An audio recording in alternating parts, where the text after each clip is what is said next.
Hello दोस्तों, स्वागत है आपका हमारे यूट्यूब चैनल डिजी शिक्षक में। मैं नितिन सोनी आज आपके साथ डिस्कस करना चाहूँगा। एक बहुत ही इम्पोर्टेंट टॉपिक है रिसर्च के लिए, या अपन बोल सकते हैं रिसर्च का बैकबोन है। That is the tools for data collection और इथिक्स इन रिसर्च। इन दोनों के बारे में हम आज डिटेल में पढ़ेंगे इन द लेक्चर ऑफ 9। इससे पहले प्रीवियस में 8 लेक्चर्स में अपलोड कर चुका हूँ हमारे यूट्यूब चैनल पे। उसका जो प्लेलिस्ट है आपको अवेलेबल रहेगा, तो आप हमारे यूट्यूब चैनल को जो सब्सक्राइब कीजिएगा और यूट्यूब पे पूरी प्लेलिस्ट आपको मिल जाएगी एज इट इज़। जो आपको कंटेंट है, पीएचडी अगर आप कर रहे हैं या नेट की आप तैयारी कर रहे हैं, तो आपके लिए बहुत ही अच्छा कंटेंट हमने तैयार किया है। तो आप चाहिए हमारे चैनल पर सब्सक्राइब कीजिए और देखिए रिसर्च एथिक्स या रिसर्च मेथोडोलॉजी के जितने भी टॉपिक्स आप वहाँ पे देख सकते हैं। देखिए दोस्तों, रिसर्च का मतलब है कि सही डेटा कलेक्ट करना और उसको एनालिसिस करना। एक इंटेलिजेंट रिसर्चर वही है जो टूल्स भी सही यूज़ करे और एथिक्स को भी फॉलो करे। तो दोनों चीज़ों को यूज़ में लेना उसके लिए इम्पोर्टेंट है। तो चलिए आज का वीडियो अपन शुरू करते हैं बिना देरी किए हुए कि रिसर्च कैसे वर्क करती है, रिसर्च के अंदर कैसे काम किया जाता है, वो सारी चीज़ें आज हम देखेंगे। तो सबसे पहले मैं मूव करना चाहूँगा स्लाइड फर्स्ट पे, इंट्रोडक्शन टू डेटा कलेक्शन। इसका प्रीवियस वीडियो अपन देख चुके हैं। डेटा क्या है? Data is the foundation of research. Research का एक, जैसे कि I just use an example here. एक मेरे को घर बनाना है, तो रिसर्च एक घर बनाने जैसा है। अगर आपके पास स्ट्रॉन्ग मटेरियल होगा तभी आप घर मजबूत बना पाएंगे। वैसे ही आप अगर रिसर्च कर रहे हैं तो रिसर्च में अगर आपके पास डेटा अच्छा है, मटेरियल अच्छा है, तभी आपकी रिसर्च क्रेडिबिलिटी होगी, अदरवाइज ये यूज़ नहीं आएगा। तो data is the foundation of research. ये नींव है, ये आपकी रिसर्च की नींव है बच्चों, या अपन बोल सकते हैं कि ये आपका बेस है जहाँ से आप इसको यूज़ में लेंगे, रिसर्च को स्टार्ट करेंगे। रॉन्ग डेटा आपका रॉन्ग कंक्लूजन निकालेगा। अगर आपने डेटा ही गलत लिया है, आप यूज़ में ले रहे हो हिस्ट्री की रिसर्च और आप कर रहे हो कंप्यूटर साइंस के अंदर, दैट मीन्स आपका रिसर्च तो गलत होगा ही। तो आपका रिसर्च तभी सही होगा जब आपका डेटा सही होगा। टूल्स जो हैं, टूल्स आपके डेटा को स्ट्रक्चर और एक सिस्टमेटिक व्यू प्रोवाइड कराएंगे कि आपकी रिसर्च एक प्रॉपर तरीके से प्रॉपर वे के अंदर हो रही है या नहीं हो रही है। और वहीं मैं बात करूं इथिक्स के बारे में, तो इथिक्स जो रिसर्च आपने की है वो ट्रस्टेबल है या नहीं है, उसके ऊपर विश्वास किया जा सकता है कि नहीं किया जा सकता, आपने जिनका डेटा यूज़ में लिया है वो आप विश्वास करें कि नहीं करें। ये सारी चीज़ें जब आपकी यूज़ में ली जाती है तो वो कहलाता है आपका इथिक्स और फेयरनेस। तो ये सारी चीज़ें आप हम पढ़ेंगे आज के इस वीडियो में। तो सबसे पहले, जैसे कि हम प्रीवियसली पढ़ चुके हैं, क्लासिफिकेशन ऑफ डेटा क्या होता है। 2 तरीके का डेटा आपके पास अवेलेबल है, प्राइमरी डेटा और सेकेंडरी डेटा। प्राइमरी डेटा का एग्जांपल मैं आपके यूज़ में लूँ तो प्राइमरी डेटा एज आपका फ्रेश फ्रूट है जो कि आपका यूज़ में लिया जा रहा है। मार्केट से लेके आओगे, आप तैयार करोगे उसका जूस, बाद में आप जूस पियोगे, that is your primary data. And the secondary data आपका पैक्ड जूस है, मार्केट में जाओ, फ्रूटी लाओ और आप उसको पियो। तो यही है कि जो डेटा आप खुद कलेक्ट करेगा, रिसर्चर जो डेटा कलेक्ट करता है उसके ऊपर पूरी मेहनत करेगा डेटा को लाने के लिए, उसको बनाने के लिए, that is the primary data. And the secondary data जो ऑलरेडी अवेलेबल है किसी और के थ्रू, लाइक न्यूज़पेपर हो गया, आपका जर्नल्स हो गया, उनके थ्रू जो डेटा अवेलेबल है वो आपका सेकेंडरी डेटा कहलाता है, जो अवेलेबल है। रिसर्च प्रॉब्लम के हिसाब से हम दोनों ही यूज़फुल है। कई बार अपन को प्राइमरी डेटा चाहिए होता है जो एकदम ओरिजिनल डेटा हो, वो कई बार हमको पुराने डेटा चाहिए होते हैं जो ऑलरेडी अवेलेबल है कि हम उनको एक्सेस करना चाहते हैं। दोनों तरीके का डेटा हमें चाहिए। नेक्स्ट हम देखते हैं प्राइमरी डेटा कलेक्शन के लिए क्या क्या टूल है। सबसे पहला क्वेश्चनरीज होता है, उसके बाद शेड्यूल्स होता है, इंटरव्यूज़ होते हैं, कि ऑब्जर्वेशंस होते हैं, एक्सपेरिमेंट्स होते हैं, रेटिंग स्केल्स एंड चेकलिस्ट होते हैं। ये सारे टूल्स हम आज 1 बाय 1 पढ़ रहे हैं। तो सबसे पहला टूल आता है आपके पास में questionnaires. What is questionnaires? Questionnaires मैं बोल सकता हूँ it is a set of questions. एक सेट होता है क्वेश्चंस का, रिटर्न सेट है जो स्ट्रक्चर और अनस्ट्रक्चर्ड दोनों तरीके के क्वेश्चन यूज़ में लेते हैं। स्ट्रक्चर्ड क्वेश्चन मतलब जो पहले मतलब वेल डिफाइंड है, अनस्ट्रक्चर्ड जो ओपन क्वेश्चन है, वो दोनों तरीके के क्वेश्चंस हम यहाँ पे यूज़ में लेते हैं। क्वेश्चंस जो रेस्पोंडेंट होते हैं, जिनसे हम क्वेश्चन का आंसर लेना चाहते हैं, रेस्पोंडेंट का मतलब होता है कि हम जिनसे आंसर लेना चाहते हैं, वो रेस्पोंडेंट से हम क्वेश्चन का आंसर लेंगे। ये क्वेश्चन का आंसर आपके ऑनलाइन भी हो सकते हैं और ऑफलाइन भी हो सकते हैं। ऑनलाइन भी आप फिल करा सकते हो और ऑफलाइन 1 बाय 1 पेपर के अंदर भी आप लिखवा सकते हो सर आप क्वेश्चन के आंसर। ये कॉस्ट इफेक्टिव होता है। रीच द लार्ज पॉपुलेशन, बड़ी पॉपुलेशन को अगर आपको एक्सेस करना है then you use the question reach. Example जैसे गूगल फॉर्म बनाया मैंने कि ऑनलाइन लर्निंग इफेक्टिव है या नहीं है, तो आप यस दोगे या नो दोगे, आपका नाम दोगे, आपके डिटेल्स प्रोवाइड कराओगे, ये सारी चीज़ें आप जब दोगे तो यहाँ पे ये प्रोवाइड कर। लिमिटेशन इसकी है कि क्वेश्चन इसकी लिमिटेशन भी अगर अपन देखें तो लोग कभी कभी इसको सीरियस नहीं लेते हैं। आपने किसी को अपना क्वेश्चन सेट शेयर किया, वो उसको फिल करे या नहीं करे ये उसके ऊपर डिपेंड होता है। तो क्वेश्चन इसको आपका सीरियसली नहीं लिया जाता है इतना, ये मैंने थोड़ा सा नोटिस किया है। नेक्स्ट देखते हैं आपके पास शेड्यूल्स अगर अपन बात करें तो शेड्यूल्स का मतलब होता है, शेड्यूल भी आपका एक क्वेश्चन रीज जैसा ही होता है, is just like is similar to question, but ये इंटरव्यूअर की फील कराता है आपको। जैसे कि इसमें क्या होगा कि रेस्पोंडेंट खुद आंसर नहीं देंगे, यहाँ पे रेस्पोंडेंट खुद आंसर नहीं देंगे, आपको उनसे आंसर लेने हैं और आप आंसर को 1 बाय 1 आप अपने अकॉर्डिंग उनको लिखेंगे या टिक करेंगे। That is your schedules. For example आपको इलिटरेट गांव के अंदर जाते हैं जहाँ पे लोग पढ़े लिखे नहीं हैं, जानते नहीं हैं, वो मोबाइल चलाना नहीं जानते, वो क्या आपका क्वेश्चन इसको फिल करेंगे। तो आप क्या करेंगे, वहाँ पे जाएंगे, वहाँ पे जाके उनको आंसर्स को पूछेंगे, वो आंसर आपको बताएंगे और आप उन आंसर्स को टिक करेंगे या फिर अपने शीट में लिखेंगे। तो इंटरव्यूअर खुद अपने आंसर्स लिखता है यहाँ पे, ठीक है। जैसे कि एग्जांपल मैंने आपको दिया है कि आपको कोई हेल्थ सर्वे करना है, ठीक है, और सॉरी इसमें एग्जाम में भूल गया, requires a trend field work, यहाँ पे रिक्वायर्ड चाहिए कि ट्रेनिंग जिनके जो अच्छे से काम करना जानते हैं, जो थोड़ा ऑनलाइन वगैरह या इनको वर्किंग जानते हैं, वो अच्छा रहता है। एग्जांपल देखते हैं कि अगर आप एक रूरल एरिया में हेल्थ सर्वे के लिए जाते हैं और वहाँ पे सेंसस वगैरह देखना चाहते हैं कि कितने लोग इलिटरेट हैं, तो आपको शेड्यूल ही करना पड़ेगा, क्योंकि वो अनपढ़ हैं, वो तो भर नहीं पाएंगे, जो इलिटरेट है वो तो बता नहीं पाएंगे। तो आपको खुद को ही वहाँ पे पूछना पड़ेगा कि आप कितने पढ़े लिखे हो, क्या आपका एजुकेशन, अगर कोई पढ़ा लिखा है तो कहाँ तक पढ़ा लिखा है, तो ये सारी चीज़ें आपको वहाँ पर देखनी पड़ेगी। एडवांटेज इसका है कि इलिटरेट रिस्पोंडेंट भी इसके अंदर यूज़ में ले सकते हैं और लिमिटेशन के इंटरव्यूअर बाइस में आ जाता है। नेक्स्ट देखते हैं अपन इंटरव्यू क्या होता है। इंटरव्यू एक डायरेक्ट इंटरेक्शन है रिसर्चर और रेस्पोंडेंट के बीच में, कि आपका रिसर्चर है, रिसर्चर डायरेक्ट आपके डेटा जहाँ से आ रहा है उससे डेटा कलेक्ट करने के लिए रेस्पोंडेंट से डायरेक्ट बात करेगा। That is a direct interaction between the researcher and respondent. ये तीन तरीके से अपन इसको यूज़ में लेते हैं। पहला आता है आपका स्ट्रक्चर, जिसमें फिक्स नंबर ऑफ क्वेश्चंस होंगे कि भाई ये वाला क्वेश्चंस ये आपको बताने हैं, that is a fix questions, या स्ट्रक्चर्ड भी अपन बोल सकते हैं। सेमी स्ट्रक्चर्ड ये थोड़ा सा फ्लेक्सिबल होता है, इसमें कुछ ओपन क्वेश्चंस भी हो सकते हैं, जैसे कि कुछ क्वेश्चन में आप इनडायरेक्टली आपको डायरेक्टली वही पूछ रहा हूँ, आप अपने अकॉर्डिंग बता रहे हो, that is the semi structured, और ये इस तरीके का यूज़ में लिया जाता है। अनस्ट्रक्चर्ड टोटली ओपन डिस्कशन होता है कि आप बैठेंगे, मैं बैठूंगा, आपस में आराम से बात करेंगे, that is your openly discussion. ये तीन तरीके के ये यूज़ में लिए जाते हैं आपके यहाँ पर इंटरव्यू के अंदर क्वेश्चंस।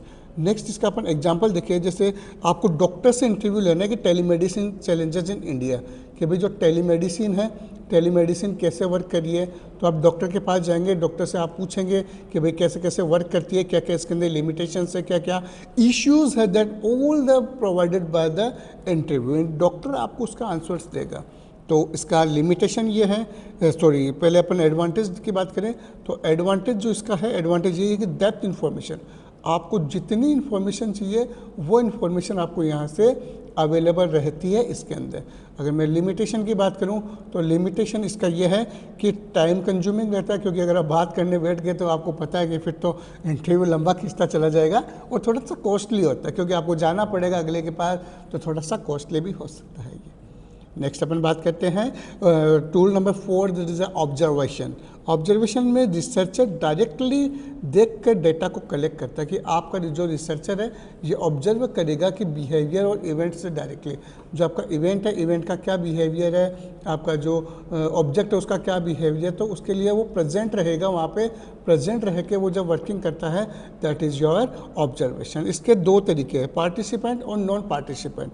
पार्टिसिपेंट की बात करूँ तो यहाँ पे खुद रिसर्चर वर्क करता है, ये is the part of your working. Observation का खुद पार्ट रहता है, ग्रुप का पार्ट रहेगा, दैट इज़ द पार्टिसिपेशन। और नॉन पार्टिसिपेंट में केवल सिर्फ ये ऑब्जर्वेशन करेगा कि भाई कैसे काम हो रहा है, क्या काम हो रहा है, बस मेरे को तो देखना है, that is the non participant observation.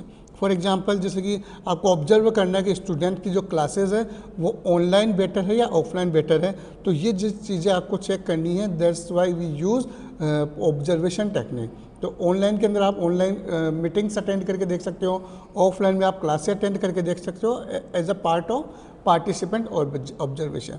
Non participation के अंदर आप ऑनलाइन क्लासेस को देख के बता सकते हो कि भाई कैसा पढ़ा रहा है, कैसा क्या पढ़ा रहा है।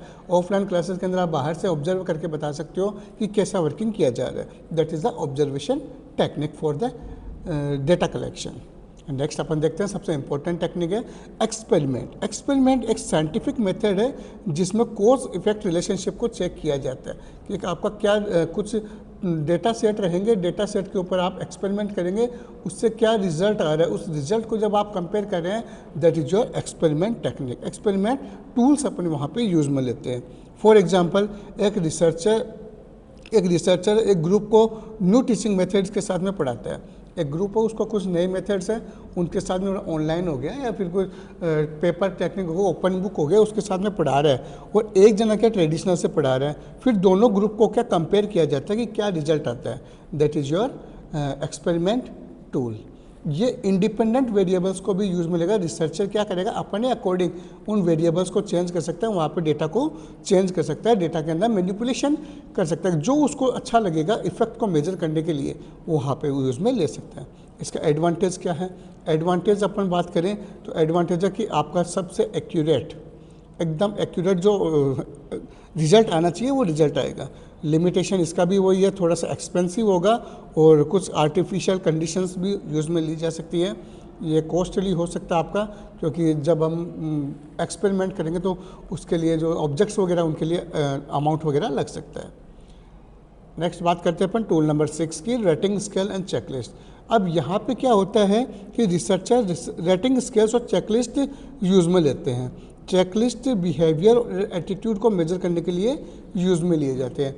कि जैसे मैंने कोई लिस्ट बना ली है कि भाई यहाँ पे एग्री, यहाँ पे बाद में मैंने बना लिया डिसएग्री, ठीक है, और तो एग्री कितने हैं, डिसएग्री कितने हैं, इस तरीके से मैं टिक लगाता जा रहा हूँ, और डिसएग्री कितने तो मैं टिक लगा रहा हूँ। तो that is the rating scales and checklist. या फिर मैं बोल सकता हूँ कि भाई जैसे आजकल अपन देखते हैं कि ऐप में आते हैं ना, ये इस तरीके से 5 स्टार आते हैं, तो आप कितनी रेटिंग देना चाहेंगे, तो रेटिंग स्केल्स पर यहाँ पे यूज़ में लेते हैं। तो यहाँ पे आपके ये यूज़ में लिए जाते हैं। इसमें लाइकेट स्केल, सिमेंटिक डिफरेंशियल स्केल्स ये यूज़ में ली जाती है। लाइकेट स्केल के अंदर जैसे एग्री डिसएग्री हो गया, डिफरेंशियल स्केल के अंदर कितना अच्छा लग रहा है, कितना अच्छा नहीं लग रहा, फीडबैक वगैरह के अंदर अपन यूज़ में लेते हैं। फॉर एग्जांपल जैसे मैंने अभी आपको दिया कस्टमर सेटिस्फेक्शन रेटिंग, अगर आपको देनी है कि भाई आपको कस्टमर का सर्वे करना है कि 1 से लेके 5 तक इसमें रेटिंग दो। कस्टमर ने दिया 4, बहुत अच्छा लगा उसको, ठीक है। कस्टमर ने दिया 2, उसको थोड़ा अच्छा नहीं लगा, that is your rating scale. तो इससे भी यूज़र का डेटा अपन ले सकते हैं। नेक्स्ट देखते हैं अपन सेकेंडरी डेटा कलेक्शन टूल्स कौन कौन से होते हैं। अब बात करते हैं सेकेंडरी के बारे में। तो यहाँ पे आपके बुक्स यूज़ में आती है, जर्नल्स यूज़ में आते हैं, न्यूज़पेपर्स यूज़ में आती है, मैगजीन्स हैं, गवर्नमेंट रिपोर्ट्स वगैरह आपकी यूज़ में आती हैं। ये तीनों चीज़ें आपके सर्वे वगैरह के साथ में यूज़ में आती हैं। ऑनलाइन डेटाबेसेस जो आपके रिसर्च गेट वगैरह जो यूज़ में आते हैं, Google scholar, GSTOR, research gate, ये यूज़ में आते हैं। इंस्टीट्यूशनल रिपोर्ट जैसे NGO की, यूनिवर्सिटी की कोई रिपोर्ट है पुरानी, तो उनको आप एज ए अपना प्रूफ यूज़ में लेके अपने डेटा के अंदर यूज़ में ले सकते हैं, डेटा सेट के साथ में आप यूज़ में ले सकते हैं। ये सब रीडली अवेलेबल होते हैं और टाइम और कॉस्ट दोनों बचाते हैं आपके।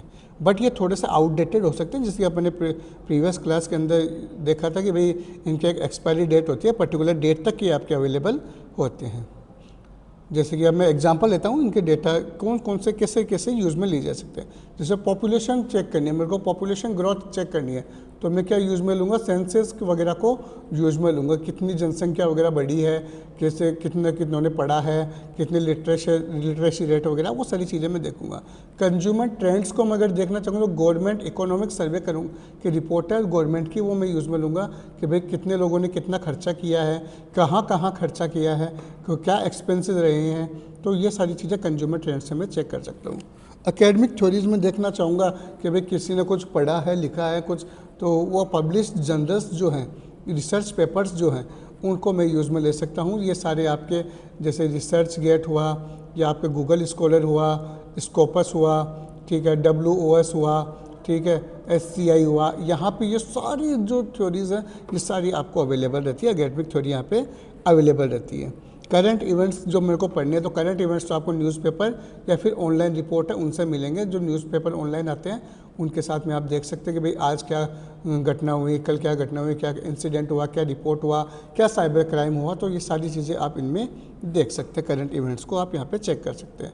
तो देखिए प्राइमरी डेटा और सेकेंडरी डेटा के बारे में अपन पढ़ चुके हैं। प्राइमरी डेटा आपका क्या है, फ्रेश फ्रूट है, मतलब आपको मार्केट से लाना है और खुद को पकाना है और खुद को जूस निकालना है, वो ऑर्गेनिक होगा पूरा।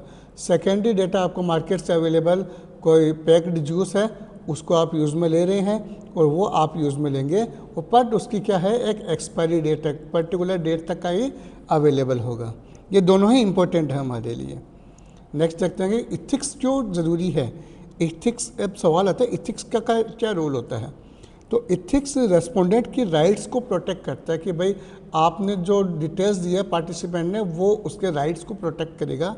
रिसर्चर को ऑथेंटिक बनाता है, आपकी जो रिसर्च है उसके डेटा को ऑथेंटिक बताता है कि भाई ये जो डेटा मैंने लिया है ये ऑथेंटिक डेटा मैंने कहीं से यूज़ में लिया है, किसी पर्टिकुलर पर्सन का डेटा मैंने यूज़ में लिया है।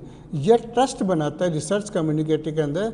रिसर्च एक बहुत बड़ा चीज़ है, देखिए नॉर्मल चीज़ नहीं है रिसर्च के अंदर जब आप डेटा लेते हैं किसी से, तो वो एक ट्रस्ट के बेसिस पे आपको अपनी इन्फॉर्मेशन देता है, तो वो एक ट्रस्ट बिल्ड करता है कि ये रिसर्च के लिए मेरा डेटा यूज़ में ले रहा है। डेटा का मिस यूज़ होने से बचाता है किसी की पर्सनल इन्फॉर्मेशन, तो वो अपन कहीं पे शेयर नहीं कर सकते हैं। जैसे किसी का हमने HIV के बारे में डिटेल ली, तो HIV के कितने लोग हैं तो अपन उनका नाम थोड़ी मेंशन करेंगे, तो ये एक पर्सनल इन्फॉर्मेशन है, तो ये अपन यूज़ नहीं करते, ये इश्यूज़ आते हैं। इथिकल इश्यूज़ क्या है, क्या क्या इथिकल इशू हो सकते हैं, क्या इथिकल इशू आ सकते हैं। इन्फॉर्म द कंसेंट, आप बिना किसी को बताए हुए आप उसकी इन्फॉर्मेशन यूज़ नहीं करेंगे, दैट इज़ द इन्फॉर्म्ड करना। आप पहले उसको बताइए, बाद में उसकी इन्फॉर्मेशन यूज़ में लीजिए। प्राइवेसी रखेंगे, आप उसके डेटा को कहीं पे किसी को बताएंगे नहीं, उसको कॉन्फिडेंट रखेंगे। XYZ कोई भी आप नाम यूज़ में लेके उसको कॉन्फिडेंट डेटा शो करेंगे। ऑनेस्टी एंड ट्रांसपेरेंसी, आप ऑनेस्टली डेटा को आप वहाँ पे शो करेंगे, जो डेटा आया है, जो रिपोर्ट आई है उस रिपोर्ट को उसमें कोई मॉडिफिकेशन नहीं करेंगे, ऑनेस्टली आप डेटा को प्रोवाइड कराएंगे। Avoid the harm and respondent का जो डिटेल्स है उसको हार्म नहीं करेंगे, उसके डिटेल्स है वो एज इट इज़ आप यूज़ में लेंगे। Avoiding miss presentation of data, आप अपने थीसिस वगैरह को प्रेजेंट करने के चक्कर में आप उसके डेटा को गलत तरीके से व्यू नहीं करेंगे कि आप गलत तरीके से उस डेटा को प्रोवाइड करा रहे हैं। प्लेगरिज्म होना चाहिए, रिपोर्ट प्रॉपर्टी रेस्पेक्ट होना चाहिए कि जो आपने डेटा यूज़ में लिया है वो आपका खुद का होना चाहिए, आपने खुद ने लिखा है। इंटेलेक्चुअल प्रॉपर्टी होनी चाहिए, आपके खुद का डेटा होना चाहिए। Then you should use in your journals and research, तो उसका भी आपको यूज़ में, अगर आपने किसी का डेटा यूज़ में लिया है या किसी पर्टिकुलर जर्नल से आपने पढ़ा है, तो आप उसको क्या करोगे, साइटेशन करोगे, जो कि अपन नेक्स्ट के अंदर देखते हैं। नेक्स्ट अपन देखते हैं लाइफ और real life ethical issues example देखते हैं। The collecting the patient data without the consent, आप पेशेंट का डेटा बिना किसी से पूछे आप ले लेते हैं, तो ये गलत है। पब्लिशिंग फेक सर्वे, आप फेक सर्वे अपने अकॉर्डिंग आपने फंडिंग बनाने के चक्कर में आपने कोई पब्लिश कर दिया सर्वे, दैट ये भी थोड़ा गलत है। मैनिपुलेट करो आप डेटा को हाइपोथेसिस से मैच करने के लिए कि आपका जो हाइपोथेसिस है उसके अकॉर्डिंग वो डेटा आ जाए, आपने उसको क्या कर दिया, मैनिपुलेट कर दिया, तो ये गलत चीज़ें हैं, ये नहीं करनी है आपको। कॉपी पेस्ट करिए आप दूसरे के वर्क को विदाउट द साइटेशन, तो साइटेशन आप प्रोवाइड कराओ वहाँ पे APA MLA ये अपन पढ़ेंगे आगे, ये सारी चीज़ें आपको प्रोवाइड करानी है, आपको साइटेशन वगैरह भी दिखानी है, तो ये सारी चीज़ें आप उसको अंदर दिखाएंगे, एथिकल प्रैक्टिस के अंदर यूज़ में आते हो। अगर आप ये नहीं यूज़ में लेते तो आप अपनी रिसर्च को, क्रेडिबिलिटी को डिस्ट्रॉय कर देते हैं। अब बेस्ट प्रैक्टिस आप क्या क्या कर सकते हैं अपनी रिसर्च के अंदर एथिकल रिसर्च के लिए। तो best practice for ethical research, always inform the respondent. आप रेस्पोंडेंट को बताओगे कि भाई मैं आपका इस पर्पज़ के लिए डेटा यूज़ में ले रहा हूँ, इस स्टडी के लिए डेटा को यूज़ में ले रहा हूँ। टेक रिटर्न रिकॉर्ड कंस्टेंट, आप चाहे तो उससे एक फॉर्म फिल करा लीजिए कि भाई ये फॉर्म, इस पर आप साइन कर दीजिए कि मैं आपका डेटा यूज़ में ले रहा हूँ, you are responsible for providing this data for our research. Secure information होनी चाहिए, use the code instead the name, आप कोड यूज़ में लीजिए, अल्फ़ा बीटा गामा जो भी नेम है वो आप यूज़ में लिए। रिजल्ट है वो ऑनेस्टली शो कीजिए, अनफेवरेबल शो मत कीजिए उस डेटा को, आप उसके अकॉर्डिंग ही डेटा आनी चाहिए, ऑनेस्टली डेटा होना चाहिए। Real life use proper referencing, आप रेफरेंसिंग यूज़ में लिए, APA MLA, respect the other the dignities, cultural values जो भी हैं उनको आप रेस्पेक्ट करेंगे कि भाई किसी समाज की या किसी पर्टिकुलर सोसाइटी की अगर डेटा आप यूज़ में ले रहे हैं तो उसकी वैल्यू या डिग्निटी आप मेंटेन करके चलेंगे। ये सारी चीज़ें अपन को याद ध्यान में रखनी होती है। तो ये सारी चीज़ें थी अपने पास जो अपन ने पढ़ा। तो लास्ट में अपन देखते हैं कंक्लूजन में आज अपन ने देख चुके हैं टूल्स फॉर डेटा कलेक्शन, जो प्राइमरी और सेकेंडरी डेटा होते हैं वो अपन ने देखा। ये डेटा कलेक्शन आपको सिमेट्रिक और एक्यूरेट डेटा को प्रोवाइड कराने के लिए, एक्यूरेट रिसर्च के लिए अपन यूज़ में लेते हैं। इथिक्स क्या होता है? रिसर्च को रिलायबल और ट्रस्टेबल बनाने के लिए अपन यूज़ में लेते हैं इथिक्स को। Real life unethical practice best practice होता है, ठीक है। तो ये चीज़ें अपन को ध्यान में रखिए। गुड रिसर्चर है वो स्किलफुल होना चाहिए, रेस्पॉन्सिबल होना चाहिए और इथिकल होना चाहिए। ये तीनों चीज़ें एक रिसर्चर के लिए बहुत इंपॉर्टेंट है। अगर आप रिसर्च के अंदर करें, अच्छी रिसर्च करें, not only for academic, also for the growth the country and growth the your society, then you use these skills for your organization and your study. अगर आपने राइट टूल यूज़ में लिया, right ethics use में लिया, then आपकी research complete है। आपके यहीं पे अपन बोल सकते हैं कि आपका रिसर्च जल्दी ही कंप्लीट हो जाएगा। तो ये सारी चीज़ें अपन देखिए, अपना गुड टूल्स रहेंगे वो डेटा को स्ट्रॉन्ग अच्छे से प्रोवाइड करेंगे। तो आपको क्या लगता है कि आज के टाइम में सबसे बड़ी या अपन बोल सकते हैं एथिकल चैलेंज क्या है रिसर्चर के लिए? तो आप एक बार कमेंट सेक्शन में मेरे को बताइएगा, आपको कुछ ऐसा लगे तो। और आज का वीडियो अगर आपको पसंद आया, मैंने डिटेल में हर चीज़ बताई आपको, तो लाइक कीजिएगा, कमेंट कीजिएगा, सब्सक्राइब कीजिएगा और don't forget to press bell icon. और हमारा सोशल मीडिया अकाउंट्स भी आपके यूट्यूब पे सब्सक्राइब कर सकते हो, फेसबुक पे आप हमें फॉलो कर सकते हो, टेलीग्राम पे चैनल है, व्हाट्सअप चैनल है और इंस्टाग्राम पे हम फीड्स वगैरह प्रोवाइड कराते हैं। इनको आप स्कैन करके आप देख सकते हो, वो इनका डिस्क्रिप्शन के अंदर, यूट्यूब चैनल के अंदर भी आपको लिंक मिल जाएगा, तो आप वहाँ से इसको सब्सक्राइब कीजिएगा। आई होप आपको वीडियो अच्छा लगा। नेक्स्ट टॉपिक हम लेके आएंगे कि कैसे डेटा को कलेक्ट किया जाता है, कैसे उसके अंदर ऊपर वर्किंग करेंगे, ये सारी चीज़ें हम बताएंगे आपको। अगर आपको वीडियो अच्छा लगा तो कमेंट कीजिएगा, बताइएगा हमें कैसा लगा। Thank you. जय हिंद, जय भारत।